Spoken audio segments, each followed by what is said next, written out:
All right, we would away. The International Criminal Court is now in session.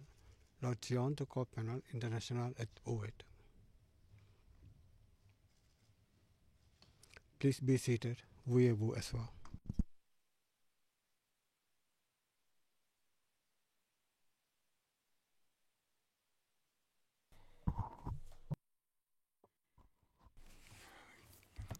Juge président, bonjour à tous.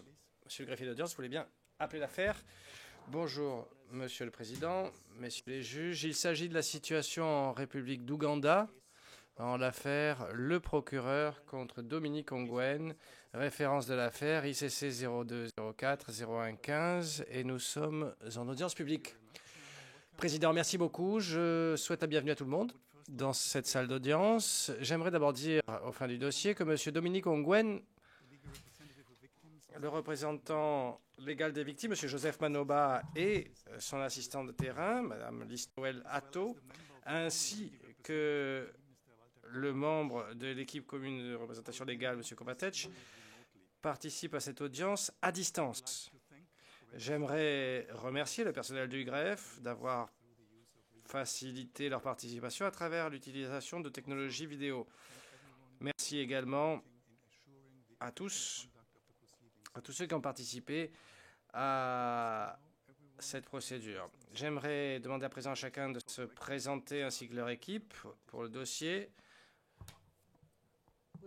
On commence par la représentation légale des victimes. Madame Assida. Bonjour, Monsieur le Président, Messieurs les juges. Pour la représentation commune des victimes, aujourd'hui, nous avons Ochelona Setsek, Madame Caroline Walter, Véronica Truccio, à distance Walter Komatech et moi-même, Paulina Massida, conseiller principal. Donc c'est la représentation commune des victimes et non la représentation légale des victimes. Représentation légale, merci Monsieur le Président, bonjour à tous. Avec moi dans le prétoire, Monsieur James Malouda, et vous avez déjà cité ceux qui participent à distance. Président, bien merci, ça fait longtemps qu'on ne vous voit pas, soyez de nouveau le bienvenu. Équipe de la défense. Bonjour, la défense. Bonjour, Monsieur le Président, je m'appelle Tom Kafkaf, je suis le co-conseil pour Monsieur Ongwen. Nous avons également le conseil Achukali Taku et notre juriste, Monsieur Gordon Lafourie. Président, eh bien, merci à vous également. Soyez le bienvenu. Nous sommes vus quelques fois, mais pas dans ce prétoire. Donc, soyez bienvenus. Les représentants de la section des victimes de participation et réparation des victimes, ainsi que le greffe. Alors, s'il n'y en a pas, c'est pas grave. On passe au fond pour les victimes, s'il vous plaît.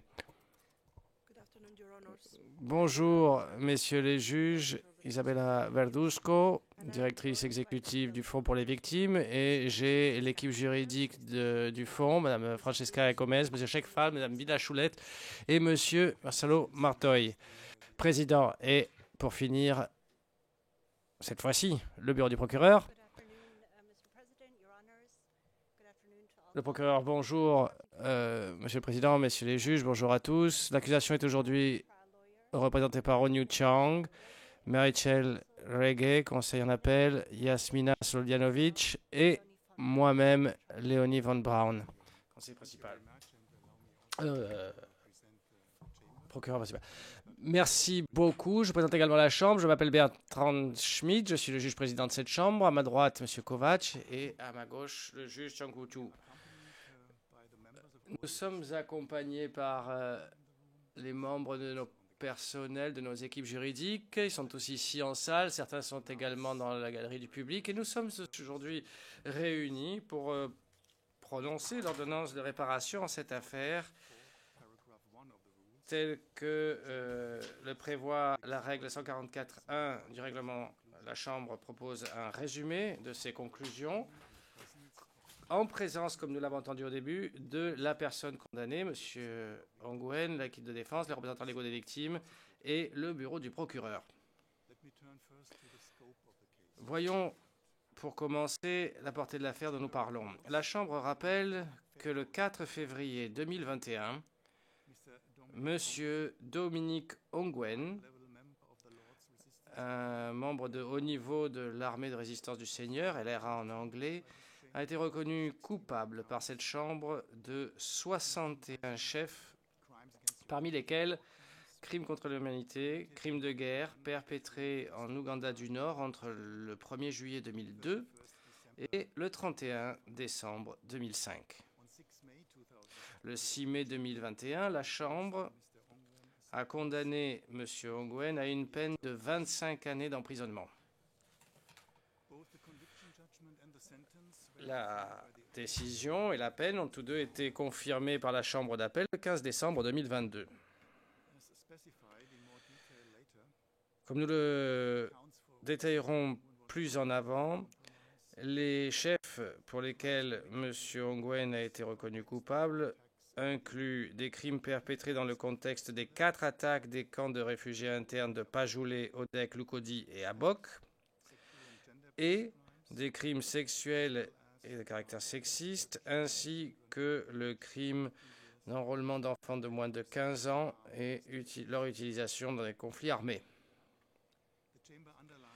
La Chambre souligne que les procédures de réparation traitent exclusivement du devoir de M. Ongwen de réparer les préjudices causés aux victimes des crimes pour lesquels il a été condamné par cette Cour. Ces procédures ne vont pas jusqu'aux personnes extérieures ou plus éloignées des crimes pour lesquels M. Ongwen a été condamné. La Chambre comprend que les personnes qui ont souffert de ces mêmes préjudices résultant du même conflit, mais qui n'ont pas droit à réparation dans cette affaire, pourraient être un petit peu déçus, voire confus. Mais la Chambre reconnaît ces personnes et reconnaît leur souffrance. Pourtant, la Chambre répète que les réparations en cette affaire ne sont pas conçues pour rectifier l'ensemble des souffrances endurées pendant le conflit, mais qu'elles sont liées précisément et spécifiquement aux préjudices causés par les crimes de M. Ongwen. Ces procédures de réparation, par ailleurs, ne préjugent en rien des droits des victimes devant les instances nationales, régionales ou internationales. Quelques mots à présent sur les principes de réparation. Pour cette affaire, la Chambre adopte les principes établis dans l'ordonnance de réparation d'Entaganda, puisqu'elle les considère comme pouvant s'appliquer généralement. Pourtant, et de plus, la Chambre modifie légèrement les principes liés aux types et modalités de réparation, ainsi qu'aux enfants victimes, comme suit. En ce qui concerne les types et modalités de réparation, la Chambre note que, d'abord, les mesures de réhabilitation peuvent également viser à améliorer les conditions socio-économiques des victimes. Deuxièmement, les paiements qui ne sont pas proportionnés ou opportuns ou adéquats pour réparer les souffrances des victimes ne peuvent être perçues que comme symboliques et non pas compensatoires. Et troisièmement, les mesures de satisfaction et garantie de non-réitération peuvent également être intégrées comme modalité de réparation appropriée. En ce qui concerne les enfants victimes, étant donné la façon extrêmement vaste dont les enfants ont été affectés par les crimes pour lesquels M. Ongwen a été condamné, la Chambre a ajusté les principes pour faire en sorte qu'il intègre d'abord l'ensemble des victimes qui étaient enfants à l'époque où les crimes ont été commis ou qui sont nés du fait de ces crimes. Et deuxièmement, les 4 principes de la Convention les 4 principes de la Fondation des droits de l'enfant et l'approche droits de l'enfance. Bien, voyons à présent l'ordonnance de réparation contre M. Ongwen. Tel que la Chambre d'appel l'a déterminé, l'ordonnance de réparation doit contenir un minimum 5 éléments essentiels,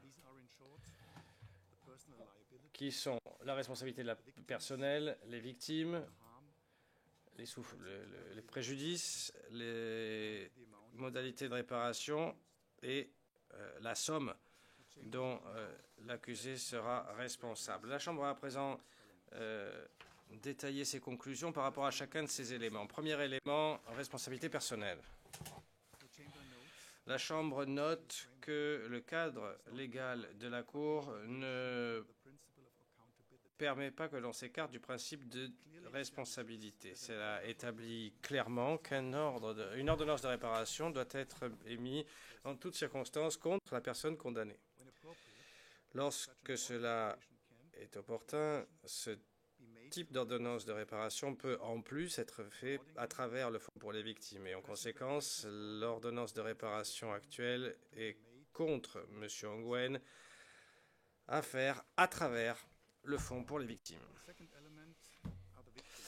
Deuxième élément, les victimes.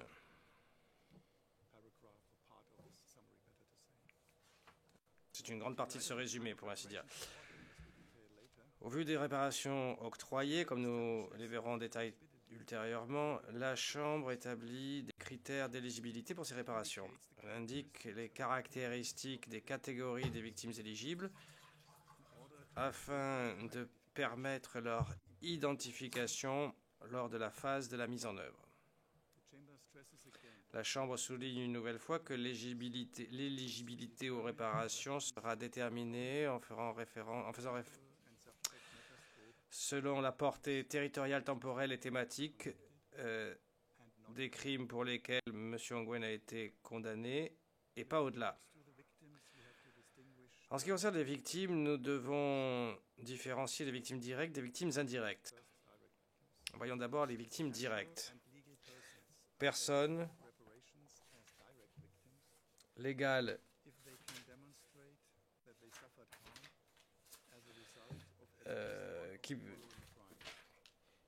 et physiques qui ont souffert des préjudices et qui peuvent les démontrer.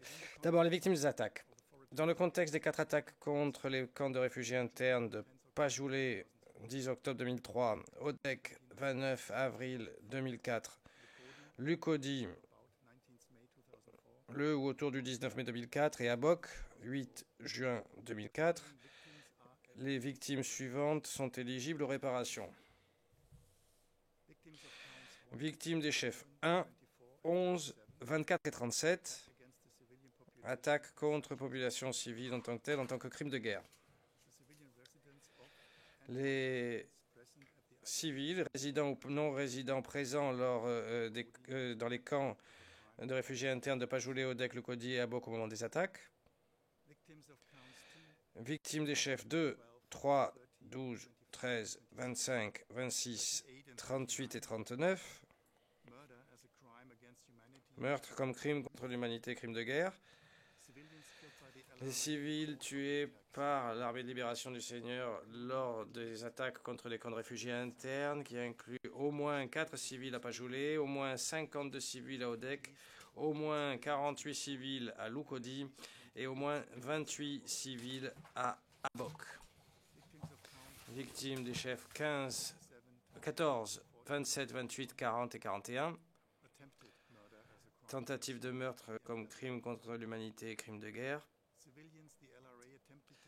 Les civils que l'armée de libération du Seigneur, la LRA, ont tenté de tuer dans le cours des attaques contre les camps de réfugiés internes, parmi lesquels au moins 10 civils à Odek, 11 civils à Lukodi et au moins 4 civils à Abok. Les victimes des chefs 4, 5, 16, 17, 29, 30, 42, 43, torture comme crime contre l'humanité et comme crime de guerre. Spécifiquement, en ce qui concerne l'attaque de Pajoulé, des centaines de civils enlevés par la LRA et forcés à porter des combattants blessés de la RRA et des biens pillés, parfois lourds et sur de longues distances, placés sous la surveillance de gardes armés pour éviter leur fuite et menacés constamment de coups ou de mort. Certains étaient attachés les uns aux autres et devaient marcher pieds nus dans les bois et parfois dévêtus. Les combattants de LRA les battaient également pour les faire marcher plus vite.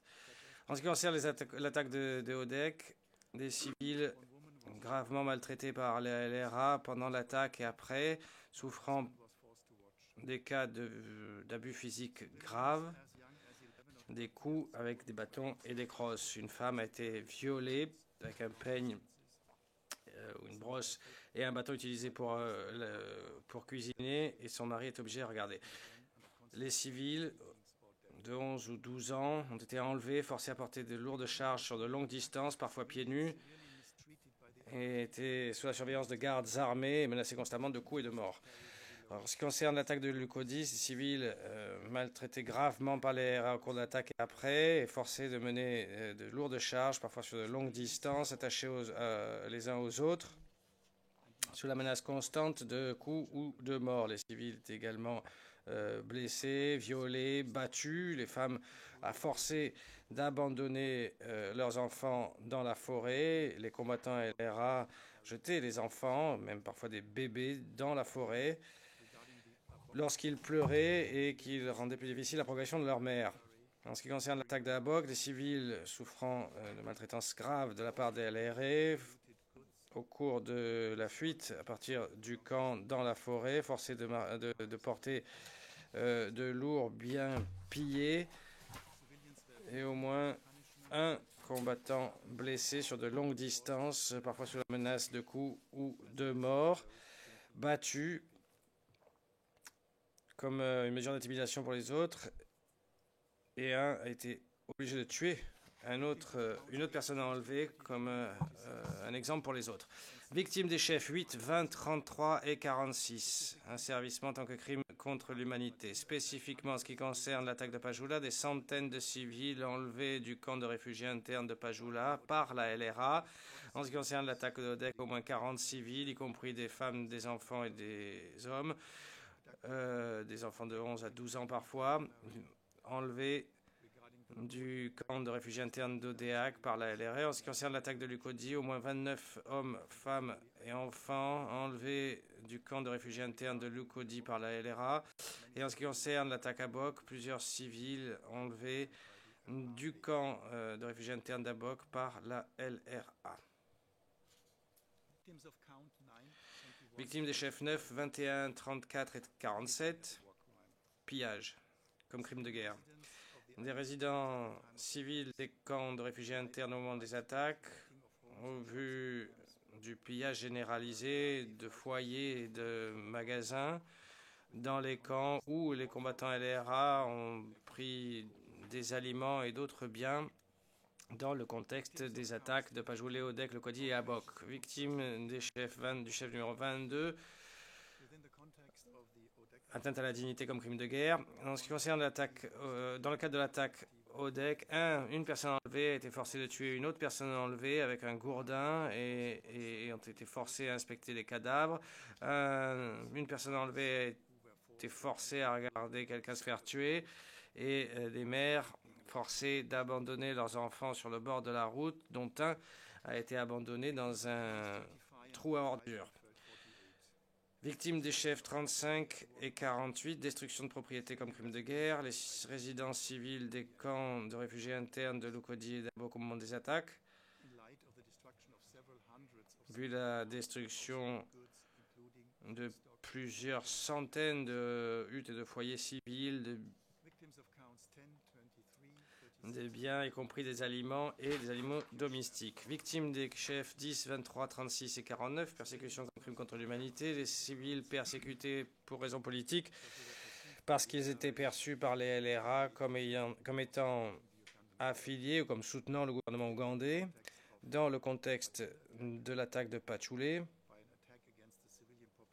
travers une attaque contre les populations civiles en tant que telles, meurtre, torture, esclavage et pillage.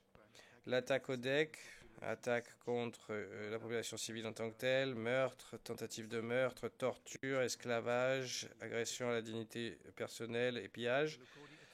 L'attaque de Lukodi, attaque contre les populations civiles en tant que telles, meurtre, tentative de meurtre, torture, esclavage, pillage et destruction de propriété. Et l'attaque d'Abok, attaque contre les populations civiles en tant que telles, meurtre, tentative de meurtre, torture, esclavage, pillage et destruction de propriétés.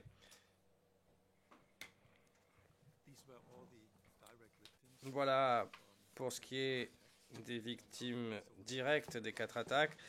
Et nous passons à présent à ce qu'on appelle les crimes thématiques, sexuels et de genre, perpétrés directement par M. Dominique Ongwen. Victime des chefs 50, mariage forcé comme crime contre l'humanité, spécifiquement 5 supposées ou soi-disant femmes à des moments différents dans la période pertinente. Les victimes des chefs 51 et 56, torture, viol, esclavage sexuel comme crime contre l'humanité et crime de guerre, spécifiquement 4 soi-disant épouses à différents moments de la période pertinente. Victimes du chef 57, esclavage comme crime contre l'humanité, spécifiquement 3 femmes à différents moments de la période pertinente. Victimes des chefs 58 et 59, grossesse forcée comme crime contre l'humanité et crime de guerre, en particulier 2 femmes, ou spécifiquement 2 femmes et 3 grossesses pendant la période pertinente. Victime du chef 60, atteinte à la dignité personnelle en tant que crime de guerre, spécifiquement 2 femmes à des moments différents pendant la période pertinente. Nous en venons maintenant aux crimes sexuels et de genre non directement perpétrés par M. Dominique Ongwen, les victimes du chef 61, mariage forcé comme crime contre l'humanité, spécifiquement plus de 100 femmes et filles civiles enlevées en tant que soi-disant épouses des membres masculins de la brigade Signa pendant la période pertinente, victimes des chefs 62-63, torture comme crime contre l'humanité et crime de guerre, spécifiquement plus d'une centaine de femmes et de filles civiles enlevées par la brigade Signa et soumises à des souffrances physiques et mentales graves pendant la période pertinente, victimes des chefs 64 à 67, viol et esclavage sexuel, tous les deux comme crimes de guerre et comme crimes contre l'humanité, spécifiquement plus d'une centaine de femmes et de filles civiles enlevées et entre guillemets, distribuées aux membres de la brigade Signa pendant la période pertinente. Victimes du chef 68, esclavage comme crime contre l'humanité, spécifiquement des femmes et des filles civiles enlevées par la brigade Signa pendant la période pertinente. Ces femmes et ces filles n'étaient plus ou pas encore soumises à des abus sexuels institutionnalisés, mais elles étaient en esclavage, privées de leur liberté personnelle et leurs mouvements obligés et limités, y compris par la menace, sous la menace de gardes armés, forcés à travailler et abusés psychologiquement et physiquement. Enfants nés de ces mariages forcés, grossesse forcée, viol et esclavage sexuel. La Chambre rappelle ses conclusions dans l'énoncé du jugement. Les crimes sexuels et de genre, directement ou pas perpétrés par M. Ongwen, ont donné lieu à des grossesses. Conformément à la jurisprudence en vigueur, la Chambre considère que les enfants nés des crimes de mariage forcé, de grossesse forcée, de viol ou d'esclavage sexuel pour lesquels M. Ongwen a été condamné en tant qu'auteur direct ou indirect sont qualifiés comme victimes directes, puisque les souffrances endurées résultent directement de la perpétration de la commission de ces crimes. Victimes enfants soldats. Les victimes des chefs 69 et 70, crimes de guerre, d'enrôler les enfants de moins de 15 ans dans un groupe armé et de les utiliser pour participer de manière active à des hostilités. Spécifiquement, un grand nombre d'enfants de moins de 15 ans enlevés au cours des 4 attaques pertinentes pour les charges et en général entre le 1er juillet 2002 et le 31 décembre 2005 en Ouganda du Nord. Et ils ont été assignés pour servir dans la brigade Signa, toutes des victimes directes. Maintenant, voyons les victimes indirectes.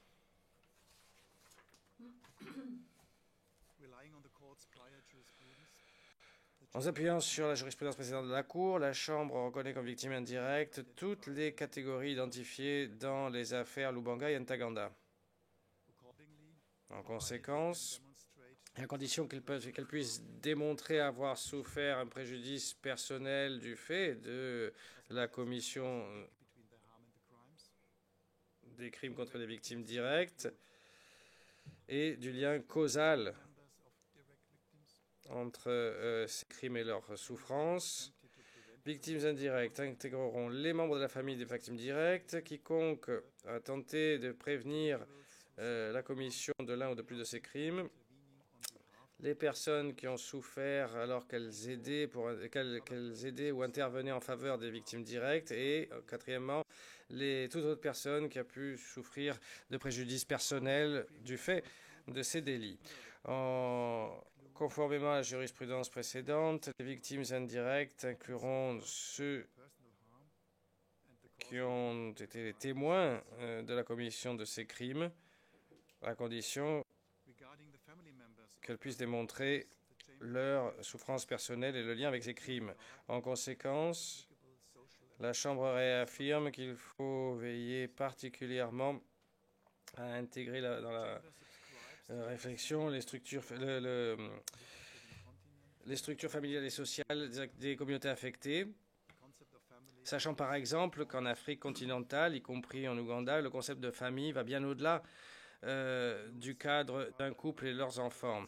Cela inclut père, mère, frère, sœur et autres proches. Pourtant, la Chambre souligne que la définition de victime souligne aussi sur l'exigence d'existence d'un préjudice. En conséquence de quoi, les membres de la famille des victimes directes devront toujours démontrer qu'ils ont souffert un préjudice personnel. Ce qui nous amène au troisième élément.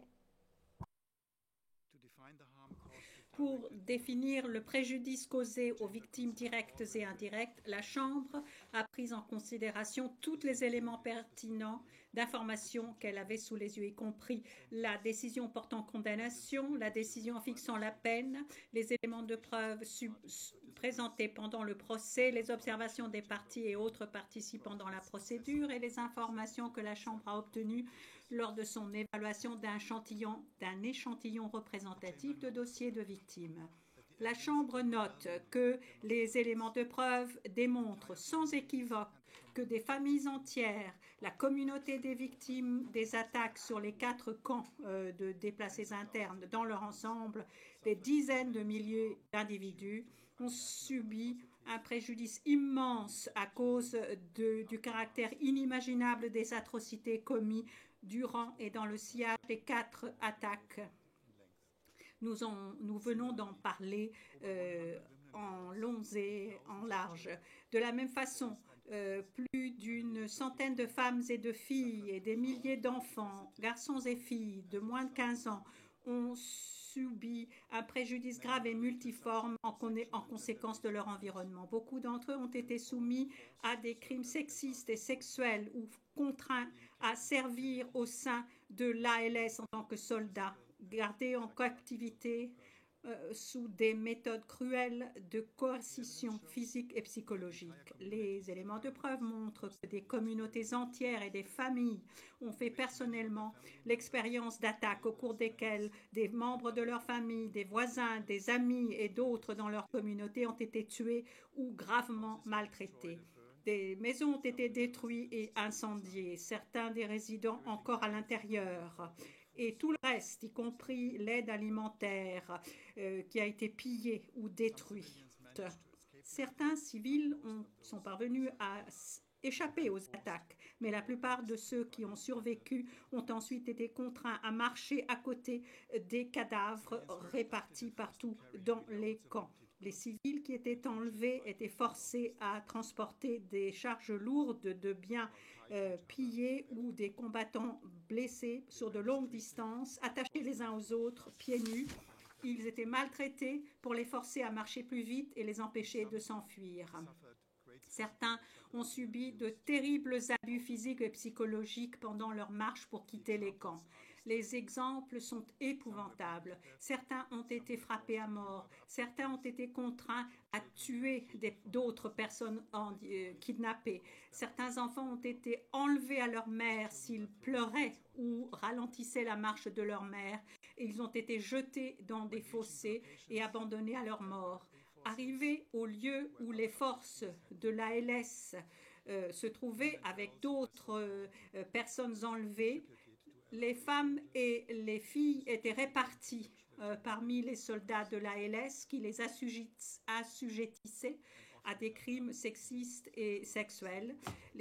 Et des enfants de moins de 15 ans étaient intégrés dans les rangs de l'ALS. Certains sont restés là pendant des années, certains ne sont jamais revenus chez eux.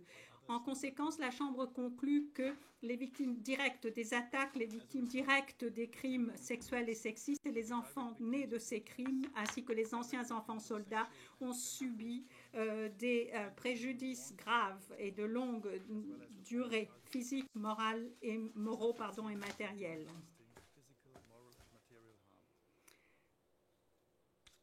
Les victimes indirectes de tous ces crimes ont subi un préjudice moral et matériel. En outre, l'ensemble de la communauté des victimes a subi un préjudice infligé à la communauté. Et les enfants de victimes directes ont subi un préjudice transgénérationnel. La Chambre note qu'à cause des limites d'un résumé, la Chambre n'est pas en mesure de décrire plus en détail les grandes souffrances et les conséquences durables subies par toutes les victimes de ces crimes pour lesquels M. Ongwen a été condamné. La Chambre note néanmoins que, tout en reconnaissant les souffrances des victimes, l'ordonnance de réparation décrit en détail le préjudice qu'elles ont subi et ceci également doit servir en tant que mesure portant satisfaction en l'espèce. Quatrième élément nécessaire dans une ordonnance de réparation, les types et modalités de réparation. Eu égard au type de réparation, sur la base des facteurs énoncés à la règle 98.3 du règlement, la Chambre considère que des réparations collectives dans le cadre de la communauté sont les réparations les plus appropriées pour prendre en compte le préjudice subi par les victimes. La Chambre souhaite préciser que les réparations collectives dans le cadre de la communauté renvoient à la fois au groupe qui bénéficiera des réparations et au mode de remise de celles-ci. S'agissant du groupe qui recevra les réparations, la Chambre renvoie à la communauté des victimes éligibles en l'espèce et bien entendu pas à l'ensemble de la communauté du nord de l'Ouganda.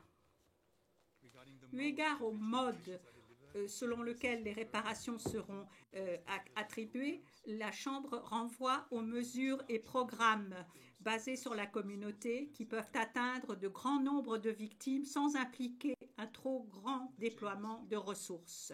Pour la Chambre, la raison première pour laquelle des réparations collectives basées sur la communauté sont appropriées et nécessaires en l'espèce est l'ampleur du préjudice subi par le nombre, et je ne peux qu'insister là-dessus, par le nombre accablant de victimes éligibles, estimé par la Chambre à être d'environ 50 000. La Chambre comprend le souhait de réparations individuelles. Elle reste convaincue, cependant, pour les raisons développées en détail dans l'ordonnance de réparation, qu'une attribution collective qui couvre l'ensemble de la communauté des victimes éligibles garantira une approche plus efficace, plus rapide et plus pratique. Le nombre extrêmement grand de victimes ferait de l'évaluation individuelle du préjudice aux fins d'attribution de réparations individuelles ou de réparations collectives avec une composante individuelle, une opération exigeant énormément de ressources et de temps, qui, en fin de compte, serait disproportionnée par rapport à ce qui pourrait être obtenu. S'agissant des modalités de réparation, la Chambre considère que la seule manière de prendre en compte le préjudice de manière concrète, effective et opportune est de procéder à des réparations collectives dans le cadre de la communauté basées sur des mesures symboliques de réhabilitation et des mesures apportant une satisfaction. En l'occurrence, la Chambre considère que les modalités suivantes devraient être incluses. Premièrement, mesures de réhabilitation consistant en des programmes de réhabilitation collectifs basés sur la communauté visant à redresser tous les types de préjudices identifiés par la Chambre, c'est-à-dire le préjudice physique, moral, matériel, communautaire et transgénérationnel. Deuxièmement, mesures portant satisfaction, mesures symboliques incluant un montant symbolique de 750 € pour toutes les victimes éligibles. La Chambre note que le calcul du montant de la réparation est expliqué en détail dans l'ordonnance. Deuxièmement, des mesures communautaires, symboliques ou des mesures apportant la satisfaction. La Chambre rappelle également que la description détaillée faite dans la décision portant condamnation, dans la sentence et dans cette ordonnance sert également de mesure portant satisfaction en l'espèce. La Chambre reconnaît les limites du fonds au profit des victimes en termes de ressources disponibles. La Chambre estime par conséquent qu'il convient de fixer des priorités s'agissant des victimes et des modalités. En ce qui concerne les priorités relatives aux modalités de réparation, la Chambre considère que le paiement de montants monétaires symboliques doit recevoir la priorité par rapport aux mesures de réhabilitation et autres mesures symboliques. Néanmoins, la Chambre tient compte du rôle du Fonds au profit des victimes et du Conseil des directeurs s'agissant de l'utilisation de ce que l'on appelle ces autres ressources. La Chambre reviendra sur cette question ultérieurement au terme de ce résumé. S'agissant de la priorité à établir parmi les victimes, la Chambre considère que la première priorité doit être accordée aux victimes vulnérables qui ont un besoin urgent d'assistance. Deuxièmement, aux victimes participantes vulnérables directes. Troisièmement, aux autres victimes vulnérables. Et enfin, à toutes les victimes non vulnérables restant devant recevoir réparation.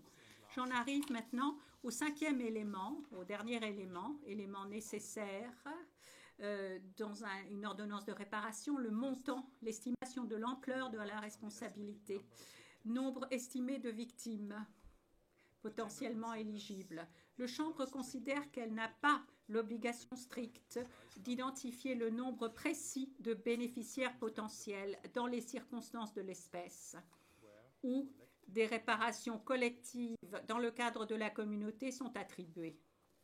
Néanmoins, vu l'approche récente de la Chambre d'appel et dans un effort visant à éviter de longs débats, la Chambre indique dans l'ordonnance de réparation la manière dont elle a fixé le nombre potentiel, le nombre de bénéficiaires potentiels. La Chambre insiste sur le fait que les chiffres sont donnés à titre purement indicatif, sur la base cependant des éléments de preuve les plus solides dont disposait la Chambre à ce moment-là, aux fins d'évaluer la responsabilité de M. Ongwen aux fins de réparation. Ayant tranché toute divergence et incertitude dans les estimations fournies en faveur de M. Ongwen, la Chambre considère que les chiffres donnés en détail dans l'ordonnance représentent des estimations minima conservatrices. Elles ne doivent pas être considérées comme étant un chiffre définitif, comme étant le nombre définitif de bénéficiaires éligibles aux réparations. Elles ne doivent pas être considérées non plus comme visant à limiter le nombre de bénéficiaires potentiels qui pourraient se présenter. pour être éligible aux réparations. La Chambre estime que le nombre total de victimes directes ou indirectes potentiellement éligibles pour les crimes dont M. Ongwen a été condamné aux fins de déterminer la responsabilité de M. Ongwen pour réparation, ce nombre de victimes est d'environ 49 772, y compris, je viens de le dire, les victimes directes et indirectes. Comment est-ce que la Chambre est arrivée à ce nombre? Eh bien, cela est expliqué en détail dans l'ordonnance de réparation. J'en arrive maintenant au montant de la responsabilité financière de M. Ongwen. La Chambre note que, conformément à la jurisprudence de la Cour, dans sa détermination du montant total de réparation financière, de responsabilité financière aux fins de réparation de M. Ongwen, elle a pris en considération 4 critères clés. Premièrement, le type et l'ampleur du préjudice subi par les victimes des crimes. Deuxièmement, le nombre de bénéficiaires potentiels. Troisièmement, le type et les modalités de réparation considérées comme étant les plus appropriées dans les circonstances de l'espèce. Et quatrièmement, le coût de réparation du préjudice des victimes à la lumière des réparations octroyées. J'ai déjà développé les 3 premiers critères: le préjudice, le nombre de victimes et les modalités de réparation. Je vais maintenant parler du coût des réparations. La Chambre répète qu'elle a fixé en l'espèce des réparations collectives dans le cadre de la communauté basées sur des mesures portant satisfaction et des mesures symboliques. Eu égard aux mesures de réhabilitation, après avoir examiné les écritures des parties et des participants, en particulier le fonds au profit des victimes, et ayant tranché les divergences en faveur de la personne condamnée, la Chambre estime jusqu'à maintenant que le coût de mise en œuvre des programmes de réhabilitation collectifs et communautaires ordonnés en l'espèce avoisinerait les 15 millions d'euros.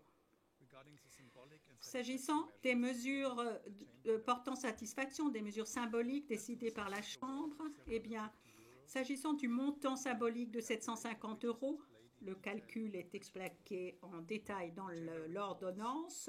La Chambre rappelle que cela fait partie d'un programme collectif basé sur la communauté. Il est ainsi versé à toutes les victimes éligibles sans distinction, quel que soit le type de victimisation ou de préjudice subi.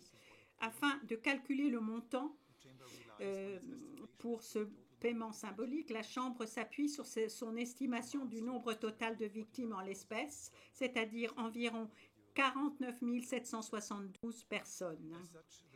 Le montant total ainsi requis pour fournir ce montant symbolique aux victimes est de 37 329 000 euros. Quant aux autres communautés symboliques, quant aux autres mesures communautaires symboliques et portant satisfaction, pour prendre en compte les écritures des parties et des participants, la Chambre considère qu'il est équitable et approprié d'estimer également les coûts de mise en œuvre, incluant par exemple les cérémonies d'excuses, les monuments, des prières mémorielles, des cérémonies de purification, etc., un total de 100 000 euros. À la lumière de tout ce qui est dit, le montant total serait à peu près de 52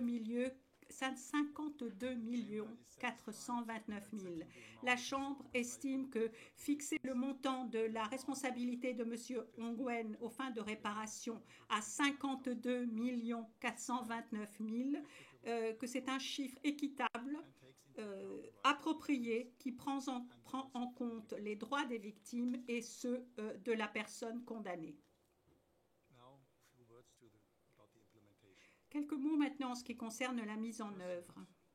En vertu du cadre juridique applicable, la Chambre donne instruction au fonds de préparer un projet de plan de mise en œuvre avec les détails de la réhabilitation et des mesures symboliques à inclure dans le cadre des réparations collectives dans le cadre de la communauté fixée. Le fonds doit présenter le projet de plan pour approbation de la Chambre en dehors les 6 mois après le prononcé de cette ordonnance. La Chambre donne instruction au fond de consulter les victimes quant à la nature des réparations collectives et de la communauté et les méthodes de mise en œuvre. Le fonds prendra en considération l'opinion des victimes et leurs propositions pour la conception des projets.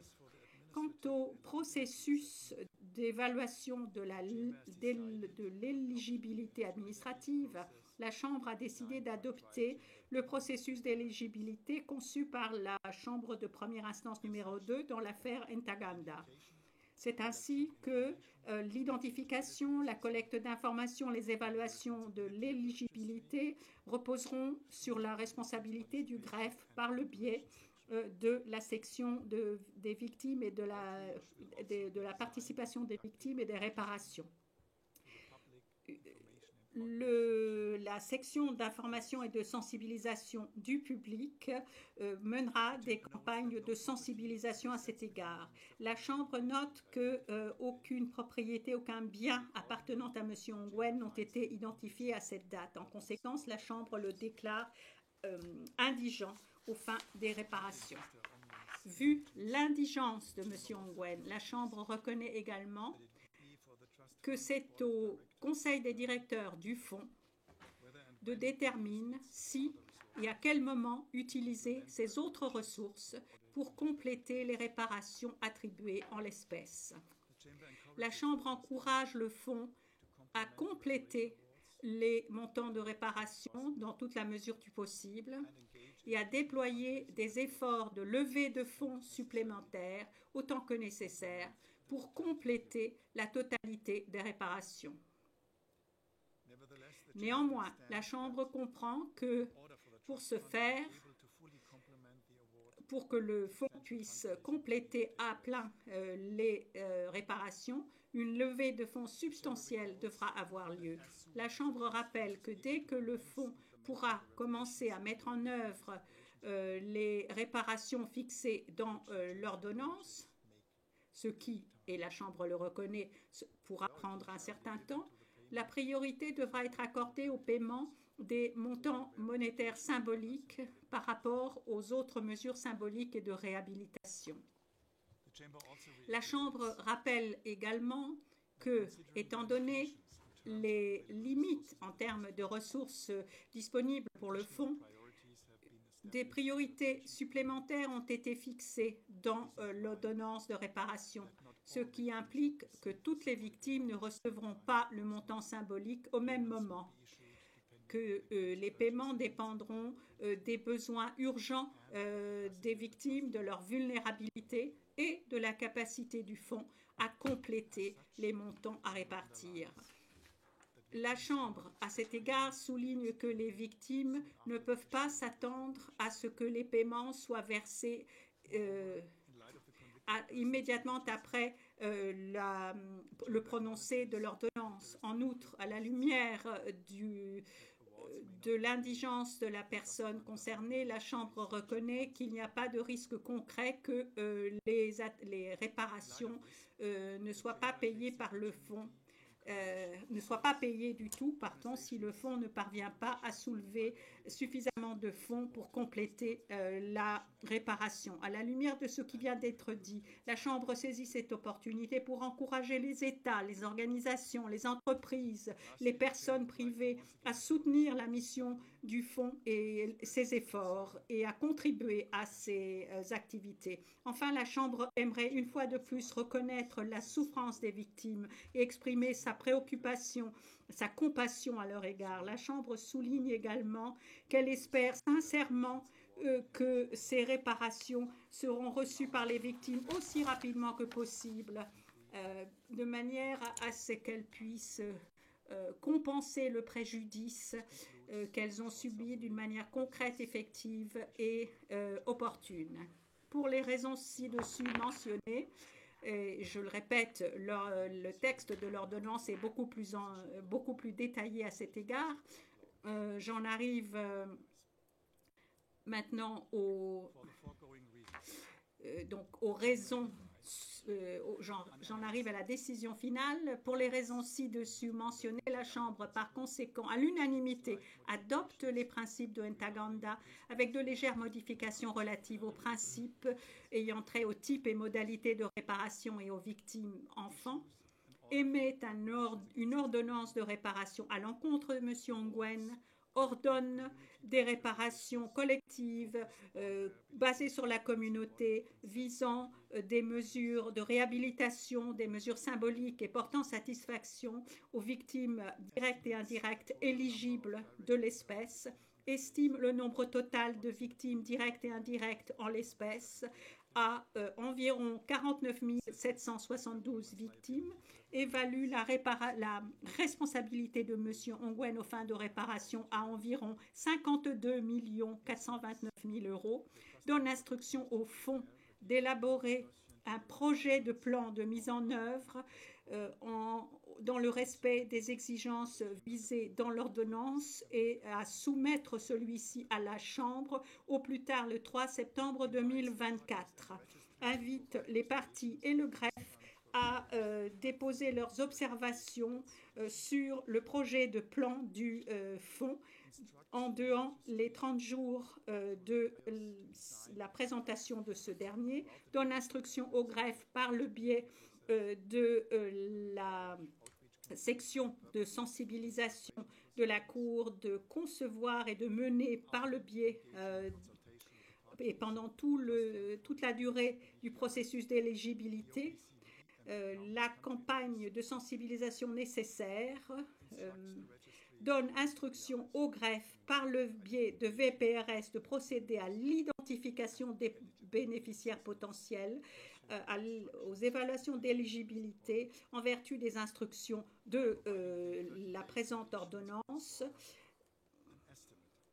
et de fournir, en dehors les 30 jours du prononcé de cette ordonnance, une estimation quant au temps qu'il faudra pour évaluer l'éligibilité et l'urgence s'agissant des victimes participantes. Donne instruction au greffe, par le biais de VPRS, de commencer l'identification des bénéficiaires potentiels dès que possible et avant l'approbation du plan de mise en œuvre. Donne instruction au VPRS et à la section d'information de travailler ensemble pour garantir que le processus d'éligibilité administrative soit terminé dans les 2 ans après cette ordonnance, déclare M. Ongwen indigent aux fins des réparations à la date de la présente ordonnance, encourage le fonds à complémenter les réparations et à s'engager dans un effort de levée de fonds additionnels autant que nécessaire pour compléter la totalité des réparations, encourage les États, les organisations, les entreprises, les personnes individuelles à soutenir la mission du fonds et ses efforts et à contribuer à ces activités de levée de fonds. Ceci conclut le résumé fait par la Chambre et l'audience d'aujourd'hui. La Chambre souhaite remercier de nouveau les interprètes, les sténotypistes et tous les collaborateurs du greffe qui ont permis la tenue de cette audience. L'audience est levée.